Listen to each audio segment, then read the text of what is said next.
हरियाणा की हर अपडेट के लिए बेल आइकन दबाएं और सब्सक्राइब करें STV हरियाणा न्यूज। नमस्कार, आपका जिला आपकी खबर में आपका स्वागत है। आपके साथ मैं हूं खालिद हसन। गृह मंत्री अनिल विज ने अकाली नेताओं द्वारा मुख्यमंत्री मनोहर लाल के खिलाफ काले झंडे दिखाने और प्रदर्शन करने पर कड़ी प्रतिक्रिया दी है। उन्होंने कहा कि अकाली दल के कार्यकर्ताओं और नेताओं ने विधानसभा परिसर में सीएम मनोहर लाल के खिलाफ प्रदर्शन किया, उसका संज्ञान लेना चाहिए। हालांकि हर आदमी को अपनी राजनीतिक विचारधारा को प्रचार प्रसार करने की आजादी है, लेकिन इसे कुछ सीमाओं में रहकर ही किया जा सकता है। इस दौरान ममता बनर्जी पर हुए हमले को लेकर अनिल विज ने कहा कि ममता बनर्जी राकेश टिकैत बनना चाहती हैं। वो चाहती हैं कि थोड़े बहुत आंसू बहाकर जनता की सहानुभूति बटोर लें, लेकिन ममता बनर्जी का बंगाल में काम तमाम हो चुका है।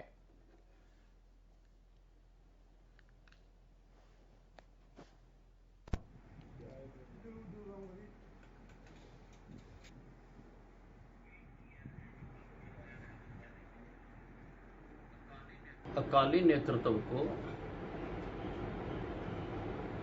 उनके कुछ कार्यकर्ताओं द्वारा, नेताओं द्वारा विधानसभा परिसर में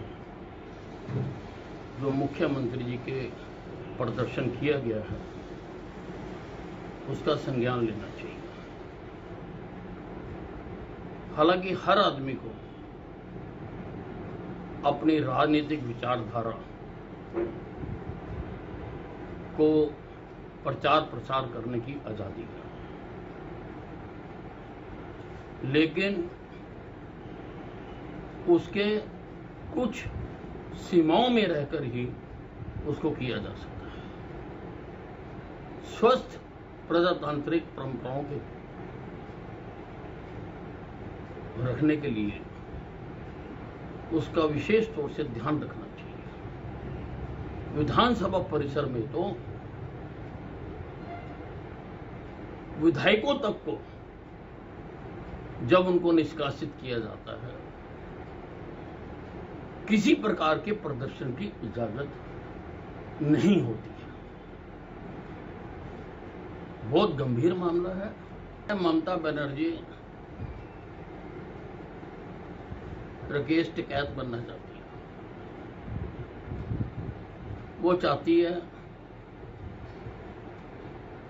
कि थोड़े बहुते आंसू बहाकर वो लोगों की सहानुभूति बटोर रही है, लेकिन ममता बनर्जी का तो बंगाल में काम तमाम हो चुका है। उनको कोई ऐसी चोट नहीं लगी है जिसका कि वो इतना प्रचार प्रसार कर रही है। झज्जर में किसानों ने अविश्वास प्रस्ताव के गिर जाने पर अपनी प्रतिक्रिया दी है। किसानों का कहना है कि अब उन्हें साफ हो गया है कि कौन किसानों के समर्थन में है और कौन किसानों के विरोध में। किसानों ने खुलकर अपनी बात रखते हुए कहा कि जिन विधायकों ने सत्ता को बचाने में योगदान दिया, उन्हें किसानों से कोई लगाव नहीं है।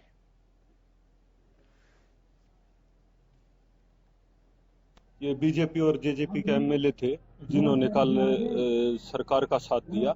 उनका चेहरा सबके सामने हरियाणा की और पूरे देश के जो किसान मजदूर हैं उनके सामने आ गया। हम तो ये बोलना चाहेंगे कि भाई कल तो वहां पर विश्वास प्रस्ताव पास नहीं हुआ, लेकिन आने वाले समय में ये पूरे देश का किसान और मजदूर और हमारे हरियाणा का जो ये एमएलए है जिन्होंने आज 3 महीने से किसान सड़कों पर है, उनकी तरफ नहीं देखा। आने वाले समय में इनको मतलब वोट की चोट पर हमारे प्रदेश की जनता इनका जवाब देगी। जो अविश्वास प्रस्ताव लाई है कांग्रेस, उसको किस नजरिए से आप लोग? वैसे तो ठीक लाई थी, पर यह है कि जेजेपी फंसी खड़ी है। अगर इंग आन के ना इंग के ये भी है, इसके खिलाफ जाए बीजेपी के और ये भीतर जाए, ये अपना पल्लू कड़ा कर रही है। क्योंकि कोरोना के टाइम में जो घोटाला शराब का होया था सोनीपत का, वो चक्कर इनके पास चला गया है कि और घोटाले रजिस्ट्री कर रहे वो चक्कर के लग रहा है। और ये जो निर्दलीय थे दो ताए कांग्रेस के साथ, बाकी पार्टी के साथ बीजेपी के साथ रहेगा। ये नो लाले जो इस पार्टी के साथ रहा है उनका गया इलेक्शन में बेड़ा गर्क हो जाएगा।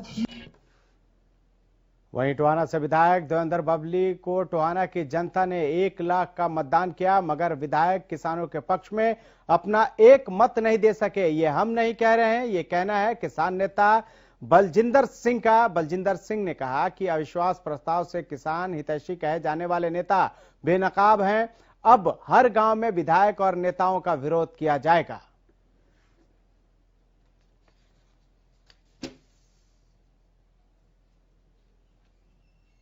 पार्टी अविश्वास प्रस्ताव विधानसभा के अंदर लेके आई थी, उसके अंदर कल जो किसान मजदूर विरोधी तीनों काले कानूनों के खिलाफ ये अविश्वास प्रस्ताव लाया गया था और उसके अंदर जो विधायक किसान हितैषी होने का दावा करते थे उनके चेहरे कल बेनकाब हो गए, क्योंकि ये कोई अविश्वास प्रस्ताव लाने का मकसद ये नहीं था कि सरकार तोड़नी है या कुछ करना है। इसके ये था कि ज्यादा से ज्यादा सरकार के ऊपर दबाव बनाया जा सके और जो विधायक बड़े बड़े दावे करते हैं कि हम किसान के बेटे हैं, हम किसान के साथ हैं, चाहे वो जजपा के हैं, निर्दलीय हैं, चाहे बीजेपी के हैं, उन सबके चेहरे बेनकाब हो गए। देवेंद्र बबली जी बड़ी बड़ी बातें करते थे कि मुझे लोगों ने 1 लाख वोट दिए हैं। लोगों ने उन्हें 1 लाख वोट देके बनाया, पर वो लोगों को किसान मजदूर के हक में अपने 1 वोट भी नहीं दे सके, जबकि वादे और दावे बड़े बड़े करते रहे। जहां तक देवेंद्र बबली की बात करोगे आप, वो अब हरियाणा के अंदर दूसरे रामकुमार गौतम जी बन चुके हैं। तो अभी जैसे क्षेत्र में आप लोग किसान आंदोलन से भी जुड़े हुए हो, प्रदेश में रेप की वारदातें थमने का नाम नहीं ले रही है। ताजा मामला बवानी खेड़ा से सामने आया है, जहां एक नाबालिग के साथ 7 लोगों ने गैंगरेप जैसी घिनौनी वारदात को अंजाम दिया। मामले का खुलासा तब हुआ जब नाबालिग पीड़िता गर्भवती हो गई। पुलिस ने पीड़िता के पिता की शिकायत पर 7 लोगों के खिलाफ मामला दर्ज कर जांच शुरू कर दी है।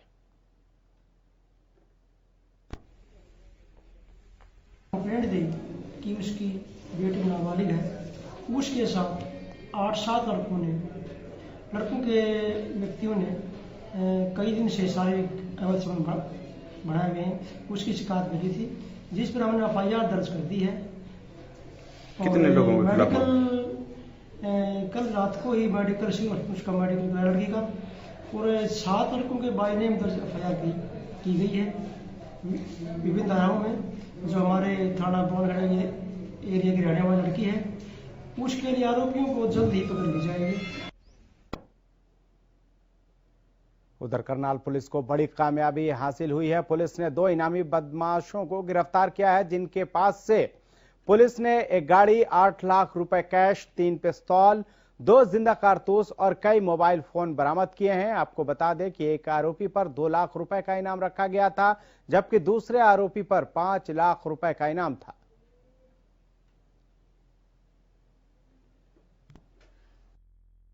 अभी दोनों हमने आरोपी को राउंड अप कर लिया है, अभी कोर्ट में पेश करेंगे और उसके बाद में माननीय न्यायालय से जो रिमांड भी हासिल करेंगे। अभी हमने इनके बारे में इनसे जो वेपन बरामद किए गए हैं और 200 के आसपास जो जिंदा कारतूस बरामद किए हैं, उनका सोर्स क्या था, किसने सप्लाई किया, उसके लिए आर्थिक रूप से मदद किसने की, वो भी अभी जांच की जाएगी। यमुनानगर के गांव नाहरपुर में 70 साल के शख्स पर 10 से 15 लोगों ने लाठी डंडों से हमला कर दिया, जिससे शख्स की इलाज के दौरान मौत हो गई। सूचना पाकर मौके पर पहुंची पुलिस ने परिजनों की शिकायत पर 12 नामजद समेत 15 लोगों के खिलाफ मामला दर्ज कर आगामी जांच शुरू कर दी है। वहीं इस मामले में यमुनानगर के विधायक घनश्याम दास अरोड़ा भी पोस्टमार्टम हाउस पहुंचे और मृतक के परिजनों को सांत्वना दी। ट्रॉमा सेंटर से एक सूचना मिली थी कि केदारनाथ 68 साल का है जो ब्राह्मण, इसकी डेथ हो गई है। तो हम यहाँ ट्रॉमा सेंटर में आए थे, यहाँ से रुका हासिल किया, वह डेड हाउस पे आके इसकी डेड बॉडी यहाँ रखी हुई है। तो हम इसकी स्टेटमेंट, इसके भतीजे के संजीव कुमार है, उसने स्टेटमेंट रिकॉर्ड कराई है हमारे पास। भाई आज 10:30 बजे करीब गांव नाहरपुर में ये गली में ईंटें बिछा रहे थे, जहां पर दूसरे पक्ष के साथ इनका कोई विवाद हो गया और उन्होंने इनके साथ मारपीट की, जिसमें चोटों के कारण केदारनाथ जी की मृत्यु हो गई है। हम पर्चा दर्ज कर रहे हैं बयान लिख के इसका, और शीघ्र दोषियों को। पानीपत के एक मंदिर में 6 साल की मासूम से छेड़छाड़ का मामला सामने आया है। बताया जा रहा है कि एक 35 साल का युवक मासूम से छेड़छाड़ करता पकड़ा गया, जिसके चलते लोगों ने उसे पकड़कर उसकी पिटाई की और उसके बाद उसे पुलिस के हवाले कर दिया। पुलिस ने मामला दर्ज कर आगे की कार्रवाई शुरू कर दी है।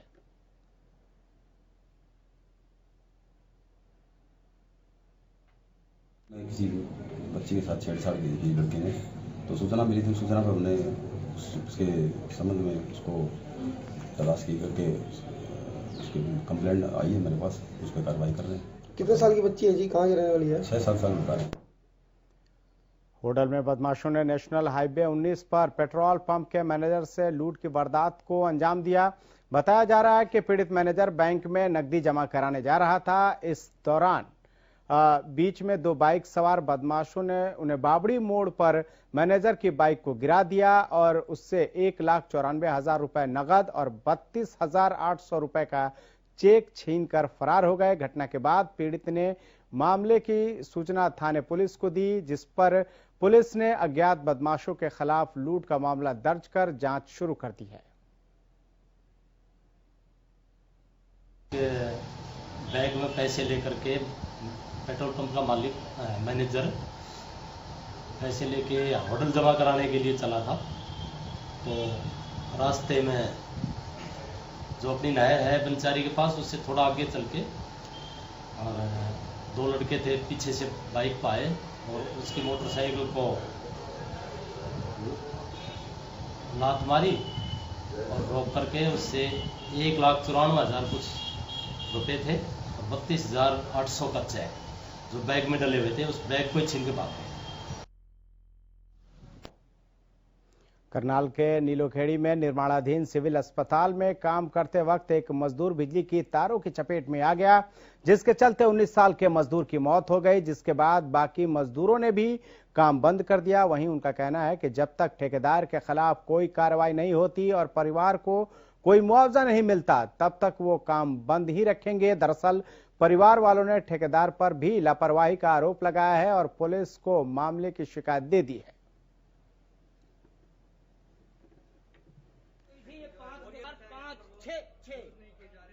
तो कैसे हादसा कैसे हुआ सर? ये सरियाम दिख रहा सभी को।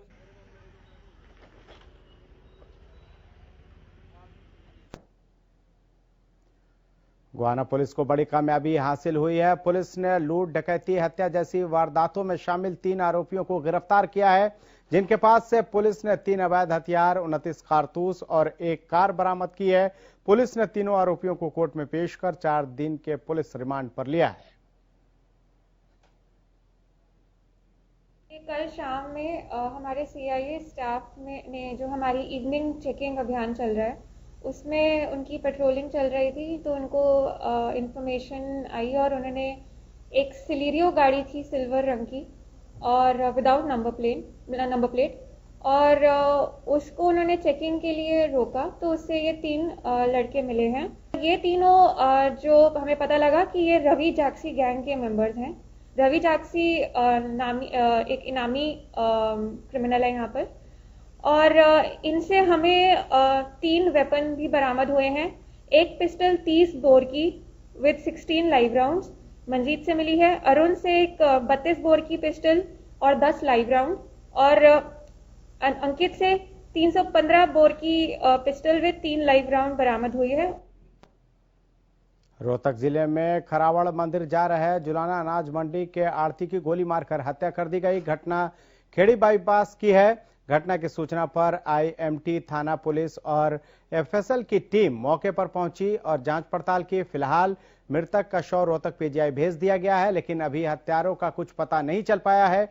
वहीं परिजनों का कहना है कि हमारी किसी से कोई दुश्मनी नहीं थी। थाना प्रभारी कुलदीप सिंह का कहना है कि उन्हें यह सूचना मिली थी कि खेड़ी बाईपास पर कोई एक्सीडेंट हो गया है। यहां आकर देखा तो अजय नामक शख्स को गोली मारी गई थी। आनंद फानन में अजय को पीसीआर में रोहतक पीजीआई पहुंचाया गया, लेकिन तब तक उसकी मौत हो चुकी थी। अभी तक ये नहीं पता चल पाया है कि हत्या का कारण क्या है। फिलहाल पुलिस मामले की जांच कर रही है। साईं बाबा के जाया करता आज पुष्पतवार। साईं बाबा में भाई की श्रद्धा थी। घर से 9 बजे निकला था, आड़े खेड़ी साथ दो रहा, गोली से उड़ा दिया दुष्टों ने।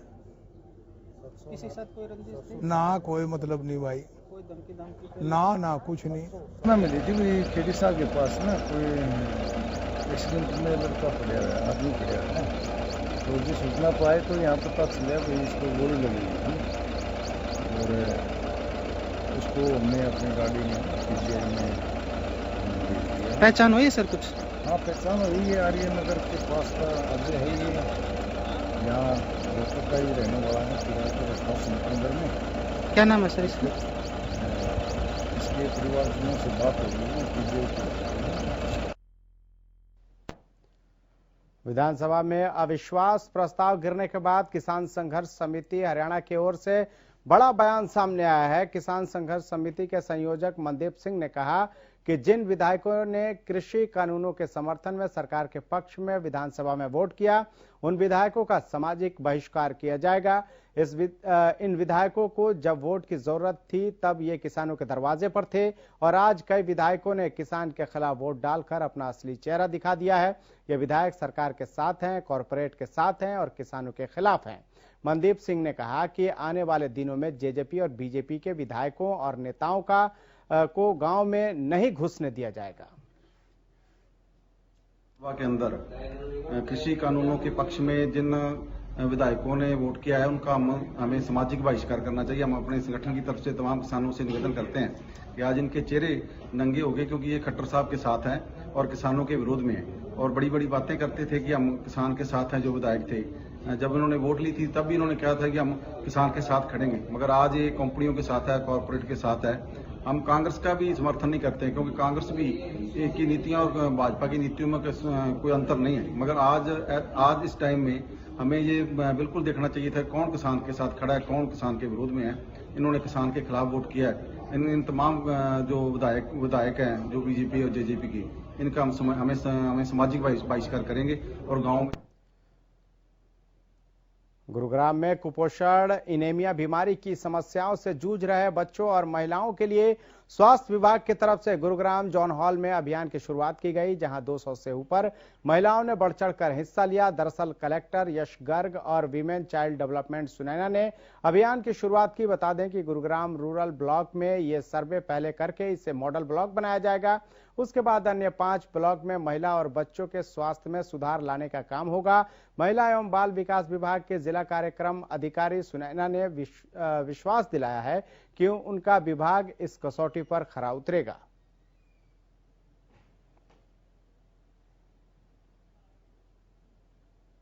जिनको अनीमिया अर्थात खून की कमी है, हम उनको आइडेंटिफाई करें। इसके अलावा जितने भी गुरुग्राम में बच्चे हैं जिनको किसी भी प्रकार की कुपोषण से ग्रसित हैं, मतलब उनकी ग्रोथ प्रॉपर नहीं हो रही है, तो उनको आइडेंटिफाई करें। आइडेंटिफाई करने के बाद उनको ठीक करने के लिए क्या क्या चाहिए वो सभी इंटरवेंशन करी जाएं और कुछ समय बाद फिर ये देखा जाए कि उनका प्रभाव क्या पड़ा है। बेसिकली हम अपने गुड़गांव के अंदर ये चाहते हैं कि अनीमिया भी, गुरुग्राम के अंदर जो अनीमिया है उसकी परसेंटेज भी जैसी एक किसी डेवलप्ड कंट्री के अंदर होती है उससे ज़्यादा ना हो। Infant mortality rate, maternal mortality rate की दर जो है वो बहुत बेहद कम हो। एक हमारा अभियान है कुपोषण मुक्त गुड़गांव बनाने का एक अभियान है, जिसके तहत हमने अपनी 300 आंगनवाड़ी वर्कर्स को ट्रेन किया है ताकि वो बच्चों का हाइट, वेट और सही तरीके से लें और जिससे हमारे जितने भी गुड़गांव में कुपोषण वाले बच्चे हैं वो निकाल सकें। फिर कुपोषण में जो बच्चे निकलेंगे उनके आगे क्या इंटरवेंशन की जाएगी, उनको कैसे ठीक किया जाएगा, नॉर्मल कैटेगरी में लेके आया जा सकेगा, ये अभी उस अभियान की तैयारी है। इसके लिए गुड़गांव में हमने सबसे पहले, हमारे पास 6 ICDS ब्लॉक हैं, तो हमने गुड़गांव रूरल ब्लॉक को as a model block choose किया है। उधर बहादुरगढ़ के मेहदीपुर डबोद गांव में छोटी नहर टूटने से करीब 20 एकड़ में खड़ी फसल डूब गई। बताया जा रहा है कि नहर में दरार आने के बाद पानी आसपास के खेतों में भर गया। देखते ही देखते पानी का बहाव तेज हुआ और करीब 20 एकड़ खेत में खड़ी गेहूं की फसल डूब गई। लोगों का आरोप है कि यह हादसा प्रशासन की लापरवाही की वजह से हुआ। हालांकि विभाग की ओर से नहर में आई दरार को ठीक करने का काम शुरू किया गया है। इसके लिए जेसीबी की मदद से मिट्टी के कट्टों को पानी में उतारा जा रहा है ताकि पानी के बहाव को रोका जा सके।